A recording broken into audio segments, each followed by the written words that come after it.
to be respectful of your time and everything. We want to get going. We have a guest that we're going to hear from before we rip into Chantel's presentation on Instagram that you're all excited for. So I'm going to let Eric introduce Erin with Edge Homes. She's going to give us a little bit of an update on what's going on out there, and then we'll move on to our training. Thanks, Jeff. I'm excited for today. We've got some great training, and happy to have Erin Clark on from Edge Homes today. And I've actually asked her to come today and kind of give us an update. And she helped me with my personal home about a year ago and just did an amazing job from beginning to end in the build process. And wanted to come and give us some updates on the market, since it's been a bit of a challenge for buyers. But I wanted to give a quick story too. Just a few days ago, we put a contract under contract, a new build under contract, and I would have had zero chance of getting that property without Erin.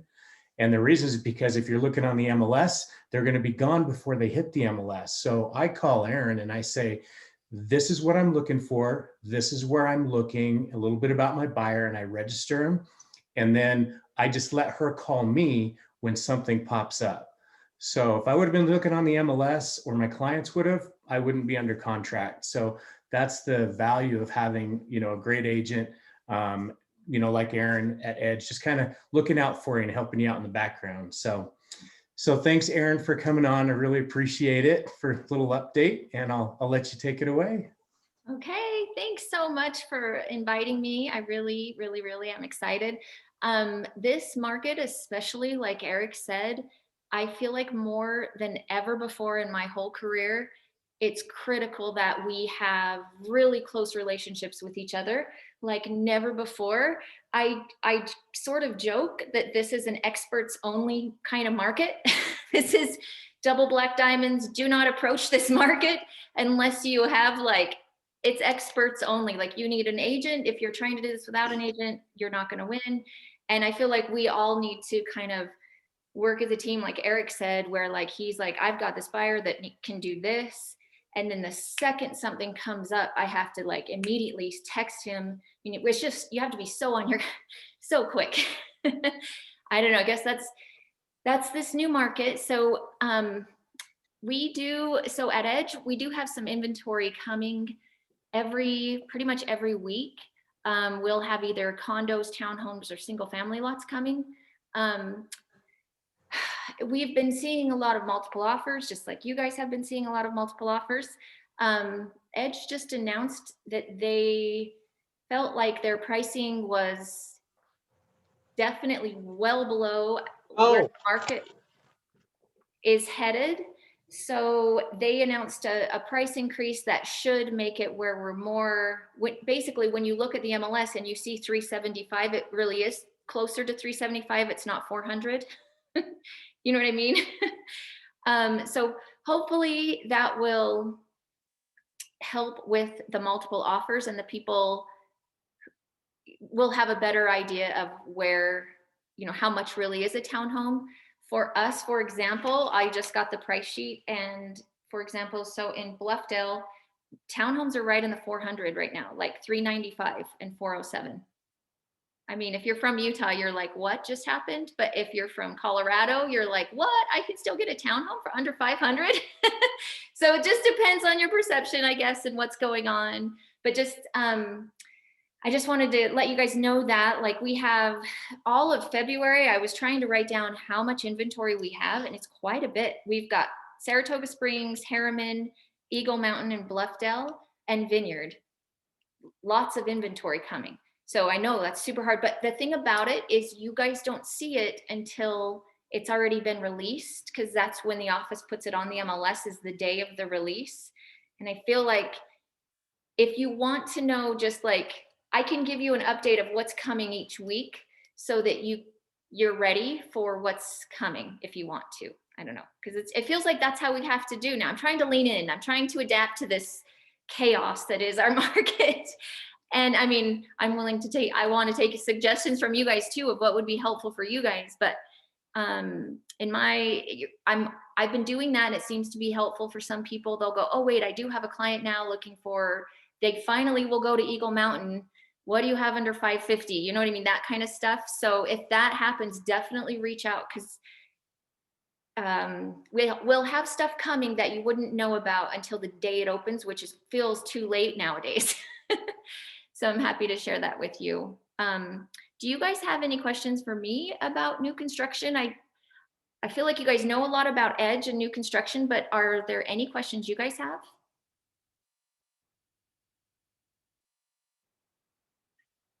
No? Aaron, I think that they'll have things that come up as I think about it, but if you would, and Sherry just made a comment in the chat, if you'd put your contact information in the chat for those that are looking to, get a relationship with a builder like yourself at Edge Homes, that they can reach out and you guys can have private conversations or whatever. I think that'd be great. Eric, do you have anything else to add to that? I think it's a really good idea. I get updates every week from Aaron as well, just by email, just with when something new is coming up. So I always glance and take a look at that. That's step one. And then, like I said, step two is just make sure if you have a specific need in buyer that you let Aaron know, and it'll make your life a lot easier for sure. Yeah, really quick. I do just want to say, sometimes what happens, I think what Eric's referring to, if something comes back on the market, so I'll get an email, buyer doesn't qualify, cancellation coming on a condo in Vineyard. So I'll know that's coming and I can send a text, oh my gosh, this isn't official yet, but like it's just a matter of them processing paperwork, and I'll just send you a text. This is coming back available, but I only send that to people I know that have texted me that, hey, I have a buyer looking in this price range. What do you have? So those are really the only people I know, because I don't want to like spam everyone with every cancellation. So if you do have somebody, just send me a quick text. I'll make note of it. And then the second I see that, I'll text you so you know, and you can jump on it as soon as. That is so funny, because that's exactly how Aaron found me my house. Just because the lot that I had was under contract for a long time, and she called me and said, Eric, this lot might come up in 2 or 3 days. It kind of looks like they're not going to have an additional extension. Go look at it. So I looked at it, but while it was still under contract before anybody knew. And I said, yes, I want it if it comes out. So that's the only reason I live where I live. So thank you, Aaron. That's a good thing to bring up. And I just want to add how important it is, because I've got quite a few buyers right now, and the market is just absolutely insane. And so being able to have that contact when someone actually does make the transition, okay, yes, I'm not able to find a pre-existing home for a good price, I'm willing to finally look at new builds. It's really great to have that contact. And, I've got some people that are under contract, and by the time their home is actually built, they've got $40,000, $50,000 worth of equity, you guys. I mean, that is amazing. Yes. Those same townhomes you're talking about, I've got people under contract on, in those areas that paid far less than those are going for now. Oh, it's crazy. And last week I bid like $430 to get one. Like, honestly, it's like, you would never know that unless you're in this world. And I don't know, you're 100% right. By the time they get closed, they're just like, every week you're giving them an update of like, it went up again, it went up again. And they're so excited by the time they close. I agree with that. I'm really excited to have you as a contact. Edge is a fantastic builder, and I'm glad that, Eric, you've shared her with all of us today. Thank you. Thank you. Thanks, Aaron. I put your contact info up there already. So Perfect. Chat. Thank you so much, Aaron. Thank you. And now for your main event. Chantel, we're excited to have you back. Some of you have attended trainings from Chantel before. They call her the Chief Disruption Officer. She's with Integrated Title Service. That's been my title company for, dang, it's got to be since they started. It's the well best over 15 one, huh? years. It's the best one.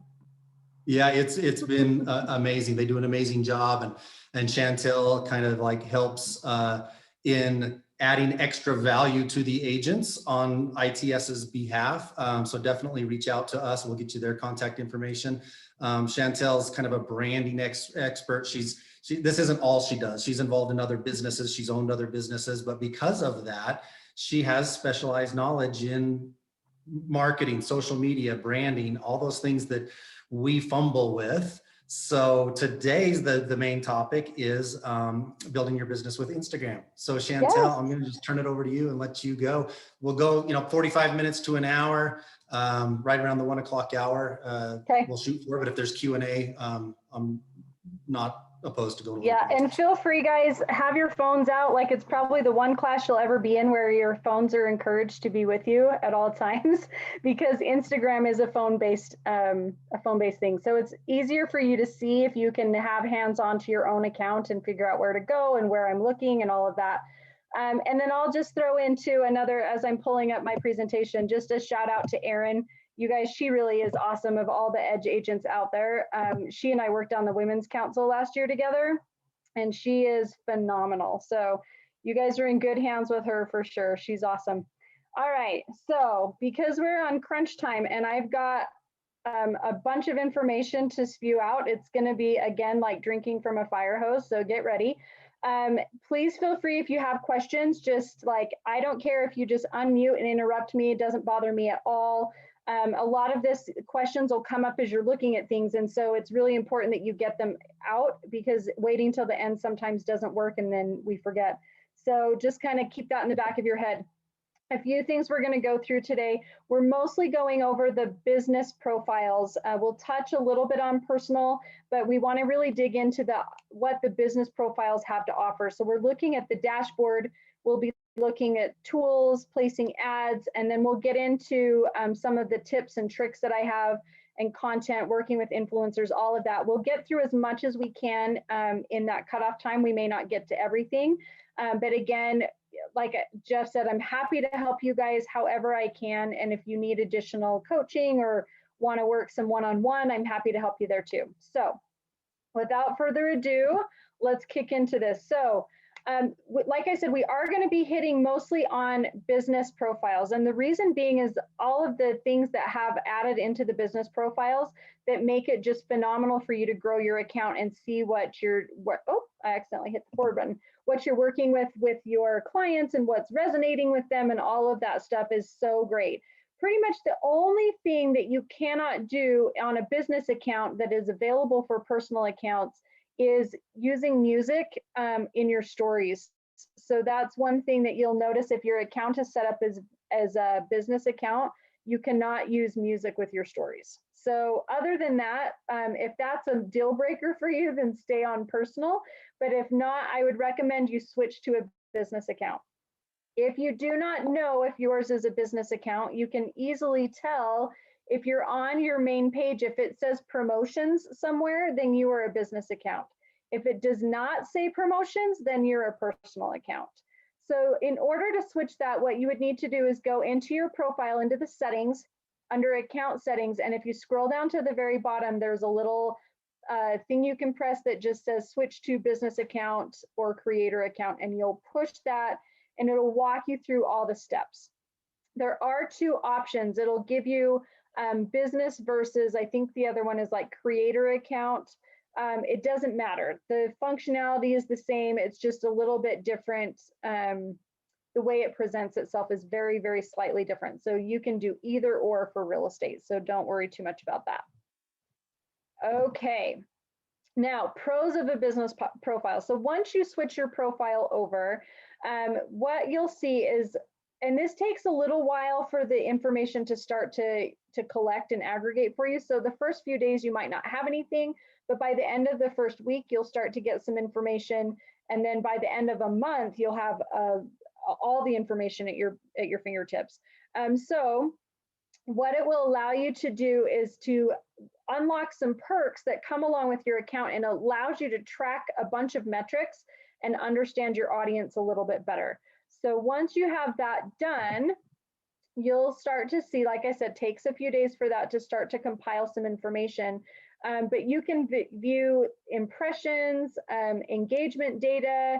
You can get breakdown on your demographics and your followers, like what time of day they're online, their age, gender, active hours. It's awesome. And all of this is very easy for you to access and simple. These tools, and we'll get into some screenshots here in a minute, but Instagram did recently update their tools, and I think it's confused a lot of people because the dashboard looks different. It used to be very, very, very simple and streamlined, and now it's basically the same information, but it looks a little bit more complex, and mostly that's because there's several different ways to get to some of the same information, and so it's repeating itself even though it's the same stuff. So don't let it get you all mind boggled. You'll be just fine. So once we have that set up, we'll get into showing you how to use this data and what you want to be looking for on your profile. Does anybody have questions so far, or did anyone try to switch their account and maybe not figure out where it's at? Okay. I tried to switch my account. Is it the account that says professional? Yes. Okay, So switch to a professional account and then you can walk through the steps there. thanks. You bet. Okay.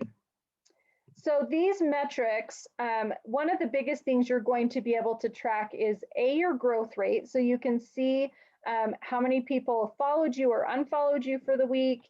You can track what kind of content you're posting, how it's resonating with people. And you can also see how, like if you've got a smaller following, like what your engagement rates are. I'll teach you how to track that and how to measure what's good and what's bad. This bottom little bullet point I want to point out here talks about, it says the average CTR on Instagram is 0.94%. So what CTR stands for is click-through rate. And that is a metric that is used to measure digital ad placement. So this is in reference to ads on Instagram. Now, that is actually a very, very good percentage rate, even though you think, okay, it's less than 1%, that's not that great. Any other metrics that you're looking at, any other kind of ad placement on the internet, a good click-through rate is actually 0.07 to 0.09%. So it's actually much, much, much better when you're looking at those, even though it seems like it's not that great of a percentage. The reason for this is that a lot of the ads on Instagram are done very well so that they feel very organic, and it almost doesn't feel like an ad at all. It feels very natural to be engaging with these advertisements that are coming and sponsorships coming across your page. So that's the trick there, is to making sure when you do place ads that it feels very organic, and we'll talk about that as well. Okay, so we're going to start breaking down that Insights tab. So how you get here is if you open your Instagram, and on your page where it has all of your photos, you should see in the upper right-hand corner 3 little lines, very right-hand corner. If you click there, one of the top options, I think it's maybe the second or third down, says Insights. Once you click to Insights, it's going to open you up to this page. Okay. Is anybody having trouble finding this, or is everybody following okay? Okay. All right, so what we're gonna do is go through some of these first ones. You're gonna see 3 different sections. You'll notice this first yellow arrow says accounts reached, and it has a percentage for you, and then a little teeny gray arrow to the side. So we're gonna go through all of that. This is how you access the information from before. So this is telling me with that 39.7% that's the number of my followers. I reached 700 accounts of the 1,400 that follow me. So it's telling me how many I've reached. And then the next one here is your content interactions. So you're going to that plus 38. This is comparing myself. So these percentages are comparing my numbers to the week prior from when I pulled them, if that makes sense. So this is telling me from last week, I was up 39% in the accounts reached. This week, I'm also up 138% from my content interactions. So that means whatever I posted this week is better than what I posted the week before, right? And then the third thing you're gonna see here is your audience. You'll see that blue see all, okay? And then the last thing there is like content you've shared, that's gonna open. This is why I say there's 15 ways to get to the same page. That content button is going to pull up repeatedly. So we're going to go through each of these little arrows here. So the first one, if I click that accounts reached, actually, let's see, which one did I actually do first? Hold on. Oh, I think I did content interactions first. Okay, so when I click on content interactions, it's telling me what my interactions are. It tells me how many likes I got, how many comments I got, how many shares I got, and then it'll also break me down for stories. So my stories interaction is going to do the same thing. It'll tell me how many replies I got and how many shares I got. So this is going to be really good as you're building your content here to show how you're performing over previous weeks. And if you want your numbers to always be going up, because that means you're delivering content that your clients are relating to. So you're always looking for positive numbers there. It will also post the same thing for IGTV if you post any IGTV videos. I happen to not do any that week, so there's none showing on my thing. Then you'll see here this top post at the bottom where it says see all. That's going to open up a completely different section for you for content. So we're going to be looking into that top post here. So once you open up top posts, it's going to show you here. You'll see the center slide shows me the posts I did. It has for the last 30 days. So it's going to rank it for me. You'll see the black number bubble in the middle. That's how many accounts were reached for each different post. So what I'm looking for is the higher numbers, and I want to be able to start analyzing my content of why certain posts are outperforming others. And so once you have that going, you can start to see what's resonating with your clients and what's not, so that you can track what content works well and what doesn't, okay? So that's a really good tool for you to have. So it's not ranked chronologically, it's actually ranked in order of engagement. And you'll see this top left one happened to be probably the reason my numbers jumped really far up. You can't really see it, but we've got Bernie sitting on the sofa with my girls. he got half cut off. So Bernie's kind of the hot topic this week, and we capitalized on it a little bit and it paid off for us pretty well. The next thing you're going to see over here is you'll see stories, kind of the same thing. It ranks it by how many people viewed your story or interacted with your story. So it's going to start to tell you what things are doing well and what aren't, and then you can start to fine tune your things. A couple of other things, these drop down menus you'll see at the top, you've got like any, you've got reach, last 30 days, all of those are things that you can change within your thing. So depending on how far back you want to go with your info, it'll give you information. The other thing, the middle drop down where it says reach is actually a super cool thing. Now they've added a ton of data. So it'll pull up this little metric, this drop down. You can actually see how your post performed based on how many people called you from clicking on your post, how many comments you got, how many people emailed you, followers, getting directions, like all of these things, you can check how you're posted. So if you are putting out content that's specific in call to action, you can actually check how that call to action went through based on some of these metrics. And you can do that. You'll see that same arrow was above the stories as well. So you can look at all of that information there also. So that's a really cool new feature that just rolled out in the last couple of weeks. That's been super handy. You can even, like the follows one, you can see how many people started following you based on your content, which is cool. That usually happens from hashtags, which we'll get into hashtags later, hashtags and shares. But just kind of keep that in mind. Okay, the next section we're going to talk about is accounts reached. So that was the one on the top there. So what this is going to tell me is how many accounts I reached in the last week. It's telling me I'm up 40% from the prior week. You'll see I have a huge jump in that Sunday. That Sunday is actually the day we did the Bernie sofa pick. So we've got a really big, like we can physically tell how our account is doing based on what content we're putting out and seeing spikes in the data. Now, one thing I do want to show you here is we're looking at, you'll see that below the blue bars, there's a section that says impressions, and you'll see off to the side, it says 70 or 7,090, right?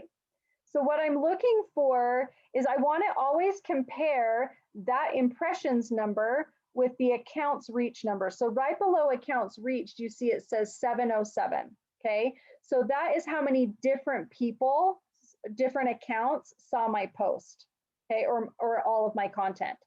Now, the reason that that's important is you want, when your content is engaging and people are interacting with you and you're putting out good content, that number is actually going to increase. So you want to increase the number of impressions ratio to your accounts reached. Does that make sense? So let me see if I can explain that a little better. So if I take this 700 accounts that I reached and I round it and divide it into the number of impressions of the 7,000, approximately each of those accounts saw me 10 times, okay? So I want to get that number as high as possible. So the more you can drive up that split, so you want your ratio of impressions to be really high against your number of accounts reached. Does that make sense? Hopefully, okay. Then what you're gonna see is down below under account activity, this is gonna be based on what you have set up as your call to actions on your profile page. So visiting your profile is number one. That's typically going to be number one, but I can see how many people clicked on my website from my page, if people emailed me from there, if they got directions to my studio from there, or if they called me. So those are all actions that I have on my own page. So that might be different based on what you set up on your page, okay? Now here, you're gonna see again, top posts. So again, this is another place for you to come in and get the same information we went over on the last slide. It's gonna break everything down for you again, okay? All right, the next one is audience, and this is a super fun one. So once you open up your audience section, you're gonna see the first thing on there is your followers. So it's going to tell you how many people followed and unfollowed you for that week, and if you had a percentage up or down from the last week. So you'll see this particular week, we gained 5 and we lost 5, right? And that's fairly typical, but it allows me to see over the course of a while if I'm tracking up or down, which is great. The next section is top locations. So this is going to tell me some really great information. Salt Lake City is going to pretty much be everyone's default because any unincorporated areas of Salt Lake City get lumped into that one. But you'll want to start looking at the ones right below. So you'll see Sandy is actually my number 2, which makes sense because that's where my physical location is. So Sandy is, that's good for me to know. So like, you know, Aaron, for you, if you're looking at different communities and you guys have, you can see if your followers are in communities similar to where like Edge has homes, right? Like, so it's kind of cool that you can track those kind of things. Age range is going to be one that you want to make sure that, for me, when I look at this data, this tells me how I need to gear my content. If I know the majority of my followers are 35 to 44 or 25 to 34 is my number 2, I want to put out content that is going to be relative to that audience. So I need to put out things that those people want to see. And so I'm going to speak, I speak differently to somebody that's like 40 than I do somebody that's 18, right? So, or 24. So you want to make sure that you're speaking to your correct audience. This is pretty typical for where Instagram skews right now. Facebook tends to skew a little bit older. My audience on Facebook is 45 to 55 is my strongest. So I just want to tailor those messages a little bit based on who's on what platform. So just kind of keep that in mind. The next one is going to be gender. So obviously mine is very, very skewed towards women because I own a fitness studio that it caters to women. So it'll be different for you guys. And as realtors, you may find that you tend to skew to the gender that you are, which likely is because we're going to resonate with people that we relate to and that are similar to us. And so if I'm a guy and I'm putting out like pictures of like garages and cars and whatever and sports, I'm going to naturally gravitate to more men. If I'm a female realtor and I'm putting out pictures of beautiful kitchens and bedrooms and, you know, flowers and things like that, I'm obviously going to skew more female. So, you know, you may find that your your gender split is a little bit skewed based on what gender you are, and that's normal. So don't worry about that. Okay, my favorite part of this page is this very bottom. You'll see this yellow arrow over here on the right-hand side. This is a super cool section where you can actually get in and see the active times and days of your followers, right? So you can get in and play with that, where it'll actually tell you, you can see here, this is set to Mondays, and I can see what time of day on Mondays that my followers are on. I can change it to days and see what days of the week that my people are on. And that way I can plan out my posting schedule based on those times, and days, which is fantastic. So when I was putting these slides together, I just was curious and just decided to Google and just say, okay, what are the best days to post? What are the worst days to post? And the information that came up was saying like the worst days to post are on Instagram are Wednesdays and Sundays. But if I know my audience and know that I live in Utah, you saw that one slide that Sunday was one of my best received days, right? If like we live in Utah where people sit in church for hours at a time and they sit and scroll on Instagram, right? And so if you didn't check your own data, you would miss that opportunity to be at a captive audience, right? Where they're doing nothing but scrolling on Instagram. It's fantastic. It also says that Mondays and Thursdays are the best days to post, right? So for me, that really holds true for Mondays, but it does not for me for Thursdays. Thursdays are one of my worst days to post because I have a fitness studio. What happens for me is, you know, Monday, people come off of a weekend where they've just ate too much, they've played, they've partied, they've been lazy, whatever. So Monday, they're very invested and ready to go to the gym. Versus as we tick on with the week, come Thursday and Friday, we're ready for the weekend and we're not really interested in going to the gym. So those metrics for me don't hold true, right? It also shows that the best times of day to post are 9 a.m. as well as 2 a.m. Well, my people are gym goers, right? And if they're waking up at 6 a.m. to go to the gym, I can guarantee you they're not awake at 2 a.m., right? Or if they are, they're crazy. So I would actually miss the boat if I was posting at 2 a.m. The reason is, like if I look at my own data here, you'll see that 12 to 3 a.m., my people are not on. So for me, I want to make sure I'm posting at the right days and times. The other thing I will say about that is the reason that's important is because Instagram and Facebook, actually, most social media is designed with an algorithm that your posts are going to do well based on how many interactions they get within the first like 10 to 30 minutes, max an hour. So you want to be posting when your people are on, and that will help your post reach more people naturally. Does that make sense? Okay, cool. Does anybody have any questions about that? Okay, awesome. I love it, love it. One thing I will throw in here that is a really great feature, Instagram's carousel that they have where you can add up to 10 photos per post. Use that.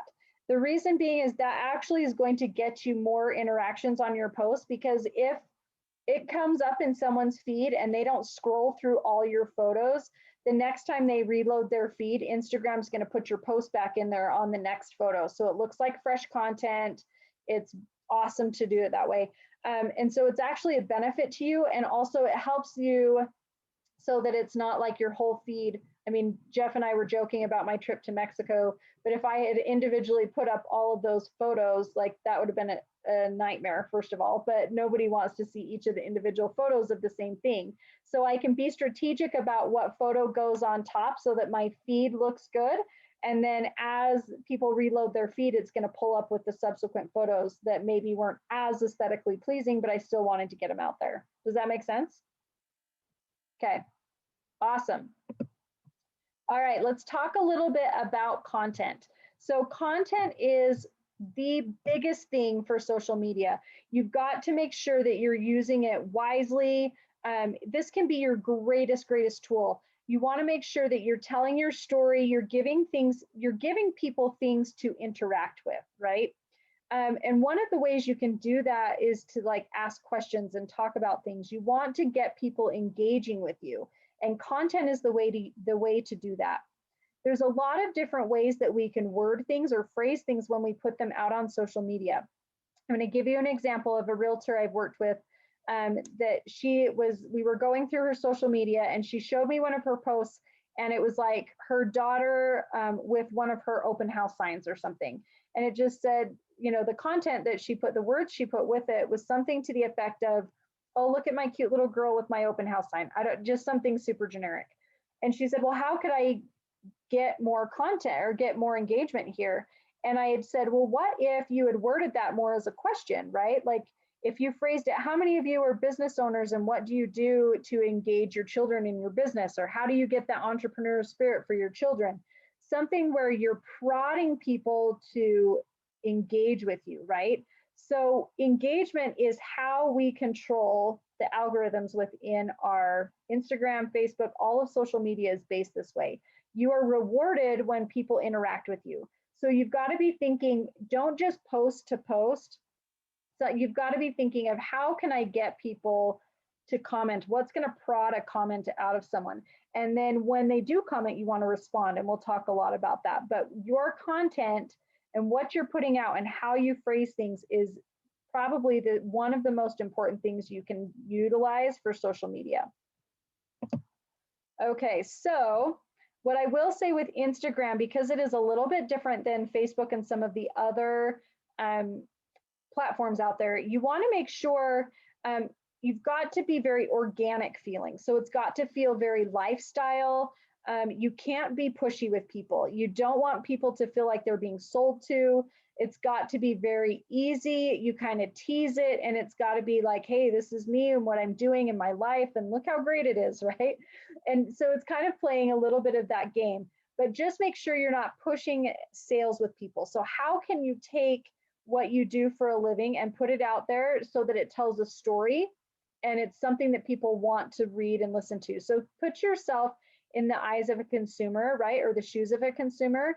Look at the stuff that you naturally engage with. What draws you in? What things do you like? What do you not like? And so that you get an idea of what it's like as a consumer, you'll put out better content that way.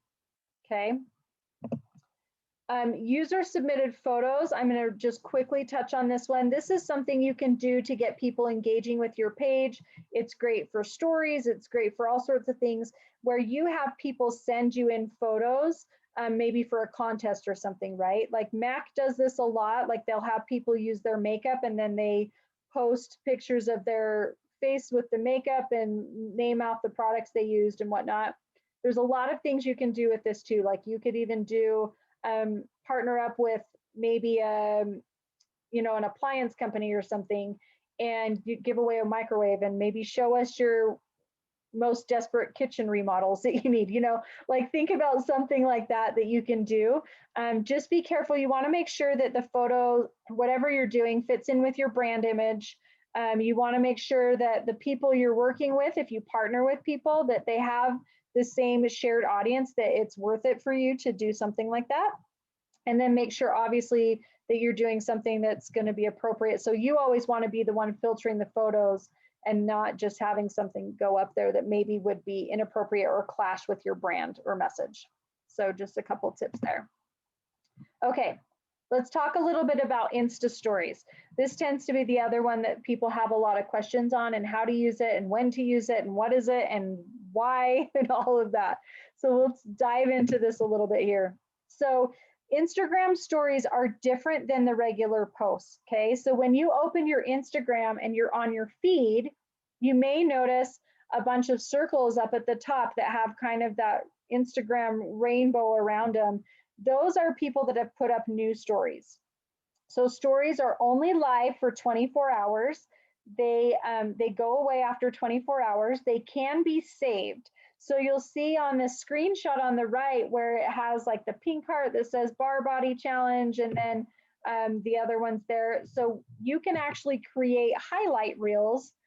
So for me with my studio, what I've done is actually done highlight reels for the different classes that we offer. So if people come in later, they can easily look at each of those little reels and see, get an idea of what the classes are like or what the studio's like based on those different things. So the only way you can put something in highlights is if it's been a story at some point. So just keep that in mind.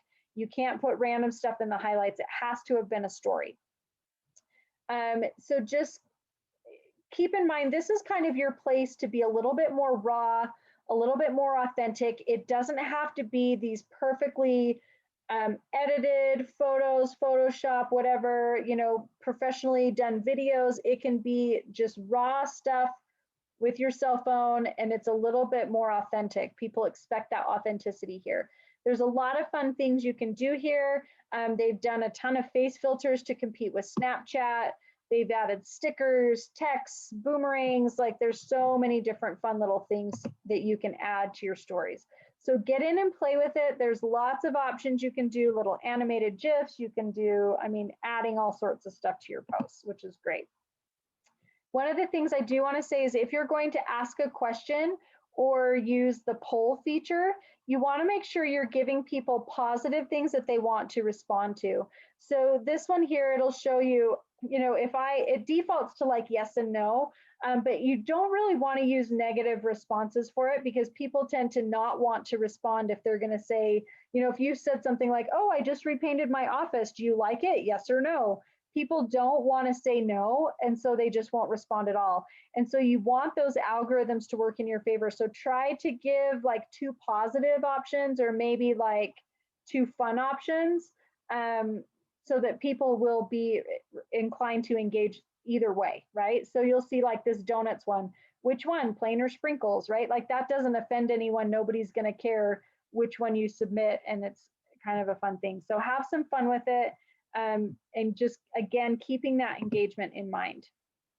Okay, any questions before we get into ads? Because I know that's a ton. Okay, awesome, awesome. Let's talk about ads from Facebook or from Instagram. So again, there's a million ways to get here. Anything that says promotion or promote is going to take you to the same place. So there's a lot of different ways to get here. One of the things with Instagram is that you want to make sure your ads have that organic feel, right? Everything here needs to feel organic and that they're not being sold to. So these ads can be very, very beneficial if you do them right. There's tons of different kinds you can do. There's photos, there's videos, the carousel ads. You can even do ads in stories. All of these are available that you can play around with. Okay. So to get here by clicking any of the promotion. Now, again, this one has, I think, recently switched as well. And I don't think I did not get new screenshots of this. So it's going to be, there's a few slight differences, but this should get you pretty much through without a problem. So the first thing you're going to do is to select what you're promoting. This is the one caveat for Instagram ads that is different than what one might think. So if you have, the only way to do ads directly from Instagram is to promote something you've already posted. Okay, so if you have content that you need to get out there that you have not posted yet, then you'll need to do it through Facebook. Does that make sense?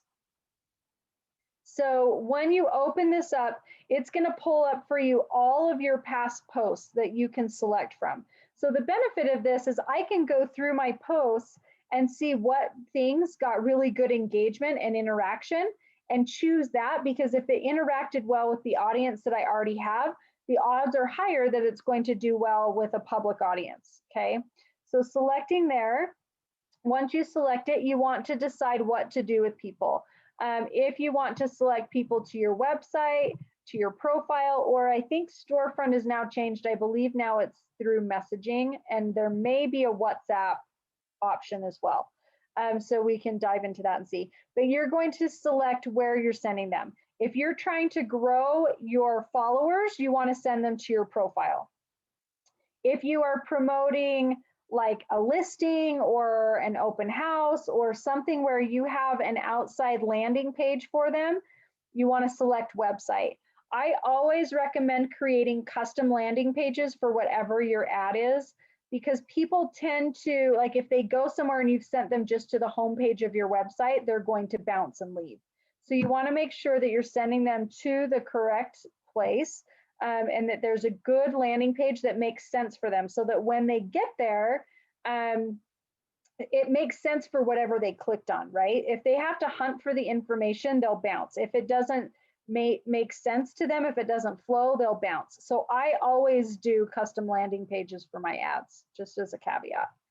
Once you have that, it's going to select, so I selected website here, just because that one has the extra step of sending them somewhere. So then it'll have you add your URL and then select your action button. You want to make sure your call to action makes sense for whatever you posted, right? So you'll see this one happened to be like a nutrition challenge or something that we had in.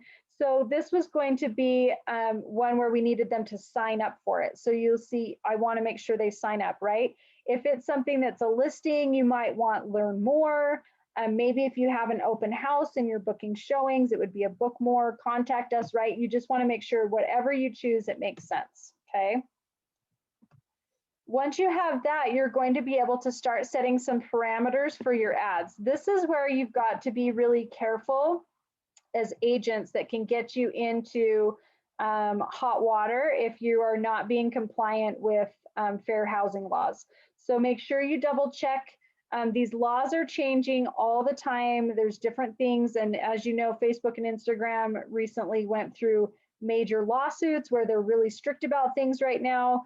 So you've got to make sure you're compliant, because ultimately it comes back on you. You want to make sure that you're not getting in hot water for these and getting fined. So location is one. You can actually set location parameters around different areas. So if you have a listing, I don't believe it will not let you do zip code. And I think you can do county. So you just kind of look at that and see what targeting you can do.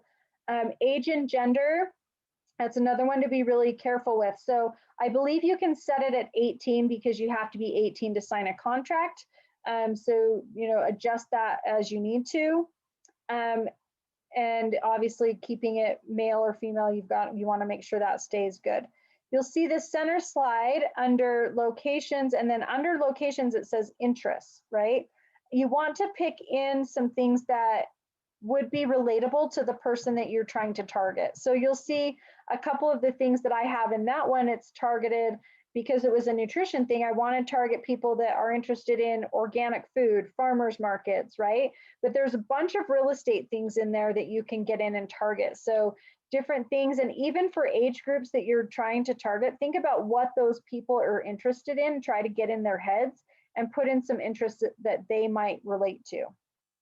Once you have all of that set, you get to set your budget, and you can set the duration of your ad, how long you want it to go, and then you can roll with your ad, right? They just have to go through the approval process. It gives you a preview of everything, and then you can go ahead and promote it. One thing I will say here is it does pull information from Facebook. So there is one setting in Facebook that can kind of derail your ads if you have it turned on. So on your Facebook business profile, there's a setting in there that says lifetime budget. There's two different lifetime budgets. There's one on individual ads, but there's one for your account. So if you happen to accidentally set your account lifetime budget, and say you thought you were spending $150 on this one ad, and you accidentally set it for your whole account, once you hit that $150, nothing will ever run, ever again. So you want to make sure that you go in and either increase that once you hit that budget, or you just turn it off altogether, right? So just kind of make sure if something's going on and your ad's not running, that could be why. So just a little caveat there. Where do you find that information on your Facebook? So if you go under your ads manager account, it's under the billing settings. And I mean, it's kind of a little bit weird to find, but it's somewhere in that billing settings. Okay. All right, let's get into some of the fun stuff with tips and tricks. We've got 8 minutes. So I'm going to get through a couple of my favorite tools that I use for Instagram. And then I'd like to open it up a little bit for questions because I know this has been a ton. So we won't get through all of these tips and tricks, but I do want to get through a first couple. So first thing you want to do is set up your bio. So if you remember, we talked about Instagram needing to feel organic. This is one of the first places that you can really turn people off of your account. If they come here and everything screams real estate at them, they're going to bounce. They don't want to follow you. They're not going to be engaged because they want to feel like it's got to be something organic. So like this one on the right, you'll see Mandy Stewart. I like the way she's done this here where it says, a big fan of male coffee and mornings. Oh, by the way, I'm chief editor over here. Oh, by the way, I'm a certified personal trainer. So it's okay to mention real estate, but you don't want it to be the first and only thing people see. So have a couple personal things and then, you know, drop in at the bottom like, oh, by the way, I'm an awesome real estate agent, right? Whatever that looks like for you. And you can use different verbiage and words that are beneficial for you or that play into your brand. Okay. So the last thing I want to quickly touch on before we open up to questions is hashtags, because this is a huge part of Instagram. Hashtags will increase your engagement rate. They are very, very popular on social media, especially Instagram. People are able to follow hashtags. It allows you to gain followers and users and being very strategic in what hashtags that you are using. It also helps you to increase your click-through rates. So a couple of little quick hashtag tips. Keep them very concise, relevant, and conversational. Do not use spaces or punctuation marks in your hashtags. Between hashtags, separate hashtags is okay. But if you have a hashtag that's 3 words long, you do not want any spaces in there, right? So for example, I use the hashtag all the time, don't be a Richard. So if I hashtagged don't be a Richard and spaced it out, it would just be hashtag don't. Does that make sense? The other words wouldn't follow in. So you want no spaces. The other thing is with punctuation. If I used the apostrophe before the T, it would be hashtag Dawn. So it's going to kill it right at that hashtag. You can use emojis and hashtags. They work. So do numbers. And then the other thing I will say is if you have a hashtag that is more than 1 word long, put a capital letter at the first word or first letter of each of the words. That's going to help people decipher what it is. But also, if you have any hearing impaired clients, then Instagram or however their phone translates will actually pick up the different words. If they're all lowercase, then they actually can't translate it, which is kind of an interesting thing. And then using, like I always use, like I just spent time and created a whole list of hashtags that I use on a regular basis with different, I can't think of it, like topics. And I just have them kept in my phone. So I just will pull open my phone and just copy out the hashtags that I want to use for that post. So just, you can Google popular hashtags. There's a tool called Twitonomy that'll help you find trending hashtags. So just kind of compile your list and then pull out the ones you want to use. So I recommend that you can use up to 30 hashtags for Instagram. It's kind of gone back and forth a little bit. There was a time period where if you were using more than like 10 to 15 hashtags, they like half of them weren't working and whatever. That doesn't seem to be the case when I've been testing it lately. So there's no penalty for using all 30 hashtags. So go ahead and put them in there.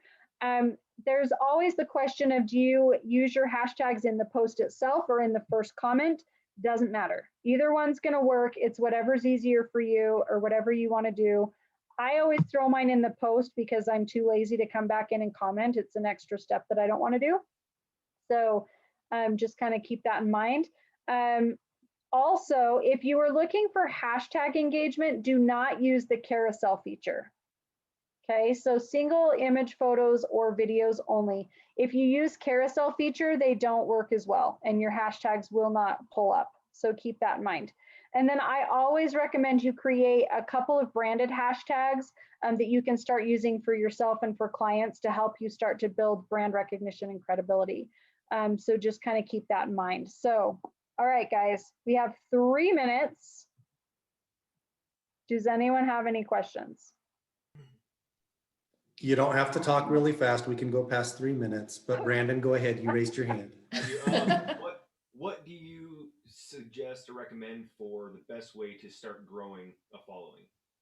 Okay, so growing a following is kind of a unique thing. I don't recommend paying for followers. You can always do that, but for me personally, it like when you pay for followers, you wind up getting people in like Yugoslavia or something, and it's like it doesn't benefit me at all to have followers anywhere else. So I really like to find local things that I can do. So a couple of things that I do is I find what I call like micro influencers, or people that are well respected in the area that I know are local. I'll go through and see who's following them, and then I'll start to follow those people. Instagram will allow you, I'm trying to remember what the numbers are. I think it's 100 per hour. I could be wrong, of people that you can follow or unfollow. And so you want to kind of pace yourself and just slowly follow those.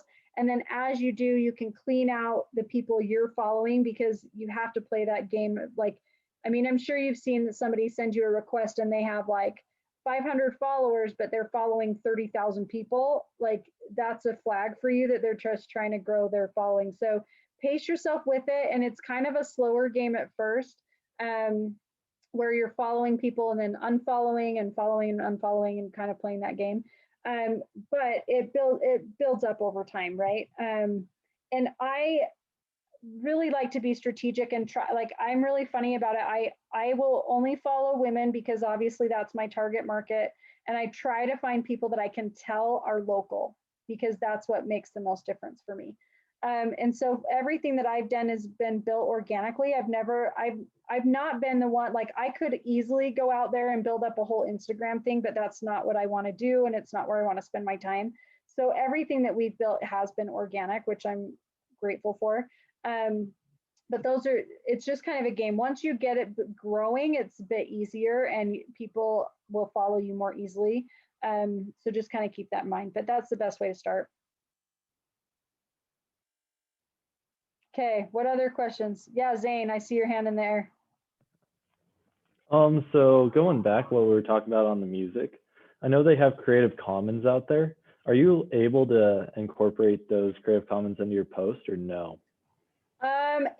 It's flagged a bunch of them. Sometimes I just have avoided it altogether because I just don't ever want to put my business in a situation where it's like something's questionable. And even there was a class we had recorded a little excerpt from, gosh, I think it was like even 5 years ago. And I got a notification the other day that it was flagged for content. So like, you just never know like when that's going to change, or if the licensing, if things change there. And so I just always have steered clear of it. So it would be something you can absolutely research and figure out, but just make sure you're covered.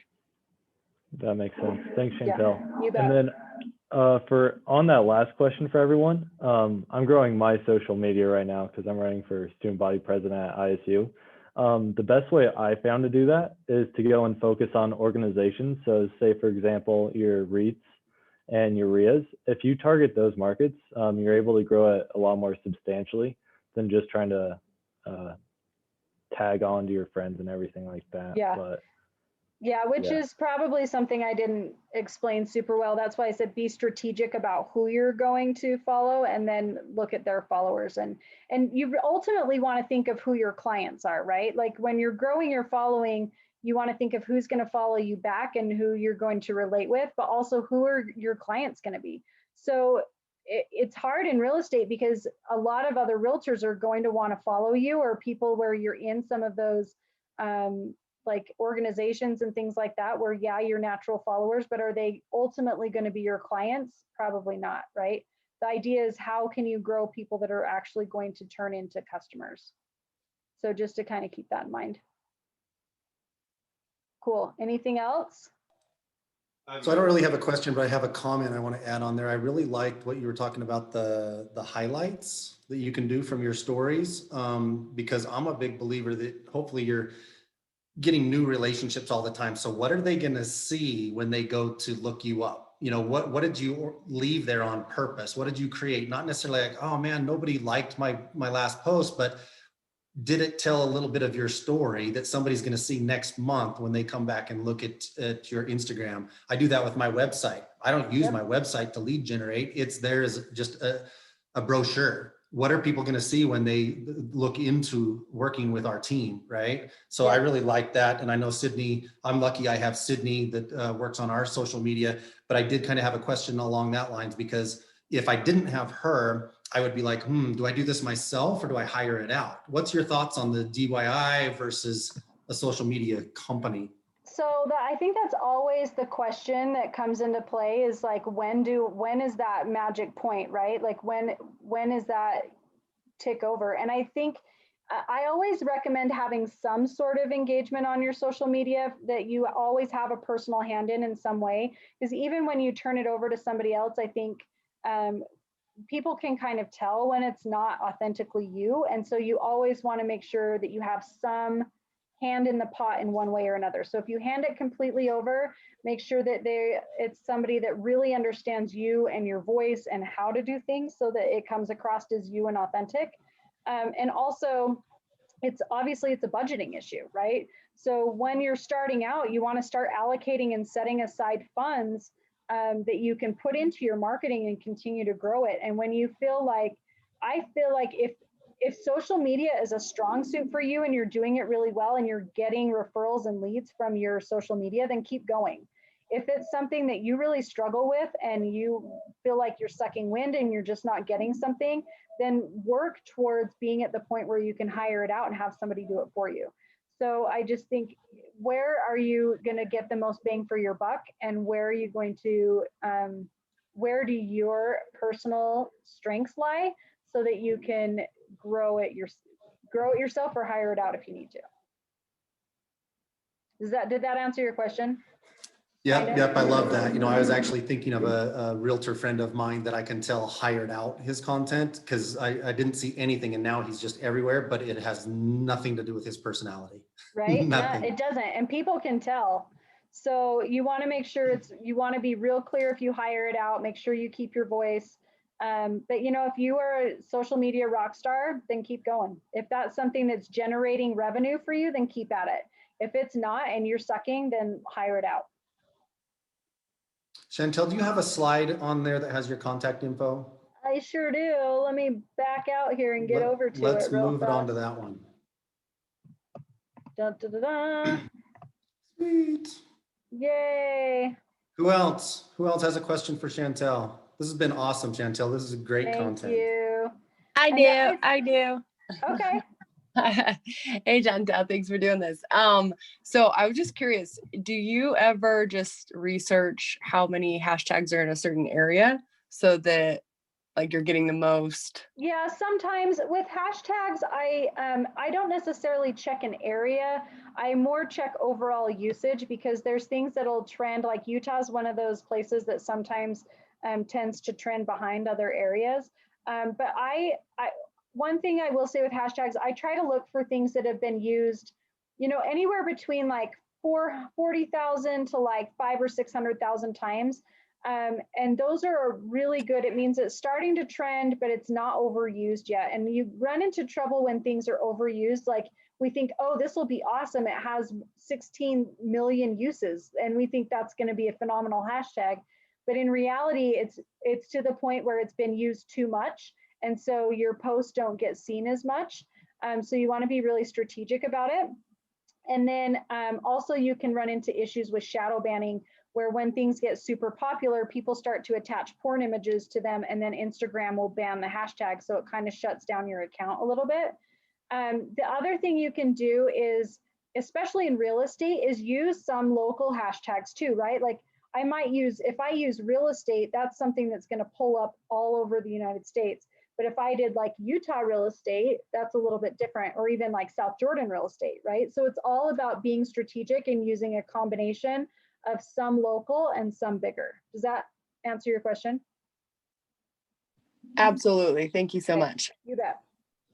Hey, Chantel, what was the name of that site you said we could search for popular hashtags? Twitonomy is it? But I honestly, Google is super easy. Like just Google like Okay, top real estate hashtags or whatever. Google's really easy. And it'll pull Cool. up and you can just copy and paste them. And I just keep them in the notes on my phone. Since Instagram's a phone thing, I can just take them and copy paste right out there. So cool. One thing I'm going to do really fast, I'm going to throw up in the chat here. I'm just going to grab a link. I actually have a booking link now that you can book time with me that will book a 30-minute consultation. So I'll just, if I can get this link really fast, I'm going to throw it in the chat and you can copy it and paste it in and book a session if you'd like. There you go. And I'll also put my phone number and email here too. perfect, perfect. I don't want anybody to miss an opportunity. So I'm gonna ask again, anybody else got a question or a comment before we wrap up? Zane? My last question was, what apps and software do you use when editing Instagram Photos? posts? Yeah. Yeah, so my very favorite one is Photo or Lightroom. I'm sorry, it's an Adobe product. It's free on your phone and the capabilities on your phone, you do not need the paid version. I use Lightroom all the time. You can edit this exposure, the colors, everything. It's phenomenal. I also use Canva a ton. So Canva is one that I use a bunch, and I actually do the paid version for Canva because there's so many features in the paid version that it's definitely worth it. And it's not that much. I think it's like, I don't know, 13 bucks a month or something, maybe 15, something like that. So those are the two I probably use the most for posting. Cool. Anything else? You may have covered this, but I always find this curious, especially with people like Gary Vee that are like content. But for someone who is just doing like their own posts, or not outsourcing or anything like that, how many posts per day? So do you think should we have? that's always like the question. I recommend, if it really depends on you. If you naturally are good at social media and you like to do it, you can post like 3 or 4 times a day and be just fine. If social media is a struggle for you and you are like, I'm lucky to log in once a month, then you've got to work up to it. If I told you to post 3 times a day, you'd probably shit your pants, right? Like you gotta like build up to it and do something that is like sustainable for you that you're gonna be able to stick to. So if that's the case, you maybe want to work at like starting out once a week, right? And just be consistent, like every Monday I'm gonna start doing this. And then maybe once I'm pretty okay with that, then I can add in Monday and Wednesday, right? And just kind of build it up. So whatever is good for you and sustainable to you, for you, but the key is to be consistent. So you don't want to post like 15 times and burn yourself out and not post for 2 months. Does that make sense? Yep, absolutely. No, I find myself all the time going like, oh man, maybe I should have taken a photo of that. And like today, where I'm in Las Vegas, and we woke up to snow on the ground, which doesn't normally happen. So we're like running around with my kid to go find more snow, and then we didn't take any photos because we were too busy messing with it. I was like, oh, probably something I could have shared.